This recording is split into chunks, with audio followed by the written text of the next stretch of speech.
KYC इस प्रकार भरे जाएंगे। सबसे पहले खाता के ऊपर आपका सीआईएफ नंबर होगा, सीआईएफ नंबर जो 11 नंबर के होंगे, जैसे 895684738685, ये आपका सीआईएफ नंबर हो गया। और ब्रांच है स्टेट बैंक ऑफ ब्रांच, यहाँ लिखना पड़ेगा पटना। पटना का तो पटना जिस डिस्ट्रिक्ट में आप खाता खुलाए हैं, जिस ब्रांच का नाम हो वो ब्रांच लिख दीजिएगा। अब आता है नेम, आपका पूरा नाम क्या है आधार कार्ड के हिसाब से, पैन कार्ड के हिसाब से। तो फर्स्ट में मिस्टर है तो मिस्टर लिखिए, तो यहाँ मिस्टर लड़का होगा तो मिस्टर एमआर लिख सकते हैं, लड़की होगा तो उसके लिए जो है लड़की की तरह जो है अपना लिख सकते हैं, मिस लिख सकते हैं। तो आइए, इसका नाम है राम केवल सिंह, फर्स्ट मिडिल और लास्ट। पहले फर्स्ट में लिखिए राम और मिडिल में लिखिए केवल और लास्ट में लिखिए सिंह। अब इनका खाता नंबर होता है 32 64 96 10 85 7, यानी 11 अंक का ये भी रहेगा, सीआईएफ भी 11 अंक के रहेंगे। अब मान लीजिए कि जो सर्विस करते हैं तो गवर्नमेंट ऑफ सेक्टर में टिक लगाइएगा, पब्लिक में करते हैं प्राइवेट सेक्टर में पब्लिक में लगा दीजिएगा, ठीक। यदि स्टूडेंट है तो स्टूडेंट में लगेगा। यदि कोई महिला पढ़ी लिखी है तो वो जो हाउस वाइफ में टिक मार सकती है, क्योंकि घरेलू काम करती है। यदि नौकरी करती होगी तो गवर्नमेंट ऑफ सेक्टर में लगाएगी। अब यहाँ आता है, लिखिए गवर्नमेंट ऑफ सेक्टर में टिक लगाया है, एक मतलब ये आदमी जो है सरकारी नौकरी करता है। मान लिया कि 1 महीना का तनख्वाह इसको 12,000 आता है, तो यहाँ लिखता है एनुअल इनकम, इनको जो होता है 12 महीना में 1,44,000 यहाँ भरना होगा आपको। उसके बाद नंबर 2 में आ गया, यहाँ पर लिखा है आधार नंबर। आधार नंबर जो है 12 नंबर के होते हैं, देखिए 792865062415, ये आधार नंबर है।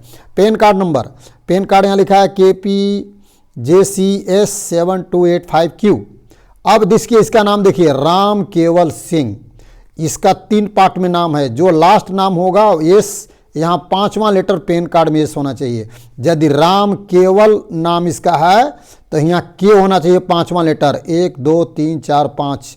ध्यान दीजिएगा, यहाँ पर जो लास्ट नेम है वही नाम होगा पैन कार्ड में। अब आते हैं इसमें एक और डॉक्यूमेंट, यदि आपके पास वोटर कार्ड है तो वोटर कार्ड भी दे सकते हैं, और पासपोर्ट है तो पासपोर्ट भी दे सकते हैं, ड्राइविंग लाइसेंस भी दे सकते हैं, जॉब कार्ड भी दे सकते हैं। तो इसके पास था आधार कार्ड, पैन कार्ड और वोटर कार्ड। अब अगर इसी प्रकार से 4 नंबर में आइए तो इसका लिखा है डॉक्यूमेंट नंबर। डॉक्यूमेंट नंबर 1 2 3, 1 में लिखा है आधार कार्ड का नंबर, 2 में लिखा है पैन कार्ड का नंबर, 3rd में लिखा है वोटर कार्ड का नंबर। अब आता है एड्रेस, परमानेंट एड्रेस। जिस इलाका में है आप तो घर का एड्रेस दीजिए, क्योंकि आपका घर का एड्रेस देने से आपका एटीएम घर पर पहुंचेगा, चेकबुक घर पर पहुंचेगा। यदि आप लोकल एड्रेस देते हैं उस आधार पर जो है आपका घर पर एटीएम चेकबुक नहीं मिलेगा। इसलिए आइए यहाँ पर देखते हैं, इसका एड्रेस लिखा हुआ है, लिखा है सबसे पहले राम केवल सिंह सन ऑफ सुनील सिंह, ऐसे लिखिएगा। हो सकता है आपका पोस्टमैन नहीं जानता पहचानता, आपका पिताजी का नाम जानता है, इसलिए यहाँ पिता का नाम देना जरूरी है। विलेज है कहाँ, दिलावरपुर, पोस्ट दिलावरपुर, और पुलिस स्टेशन दिलावरपुर, और डिस्ट्रिक्ट पटना का रहने वाला है। पिन कोड नंबर यहाँ भी भरना है, पिन कोड नंबर देना जरूरी है, क्योंकि इसी आधार पर आपका एटीएम और आधार का जो है एटीएम कार्ड और चेकबुक घर पर पहुँचेगा।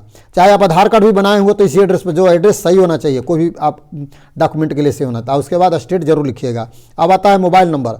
मोबाइल नंबर है 965463727920, ये हो गया मोबाइल नंबर। और यहाँ पर ईमेल आईडी नंबर है, ईमेल आईडी नंबर भी आप दे सकते हैं। यहाँ पर देखिए ब्लैंक छोड़ा हुआ है, जिस नाम से आप ईमेल आईडी भी दे सकते हैं। ईमेल आईडी जोड़ने से क्या होता है कि कभी काल स्टेटमेंट लेना होगा तो आप स्टेटमेंट ले सकते हैं, ईमेल आईडी में आपको डाल देगा। यदि ये स्टेटमेंट बैंक द्वारा लेते हैं तो एक पन्ना का 80 रुपये लगेगा, उसके हिसाब से बहुत ट्रांजेक्शन का करिएगा तो ज़्यादा पैसा कट जाएगा। इसलिए आवेदन पत्र दीजिए कि सर मेरा ईमेल आईडी में आपका मेरा स्टेटमेंट 1 महीना का डाल दीजिए, आप उसमें निकाल लीजिए, कम पैसा में आपका हो जाएगा। अब रहा यहाँ डेट, जिस दिन डेट केवाईसी दे रहे हैं तो डेट दर्शाइए, प्लेस कर दीजिए और यहाँ पर साइन करिए।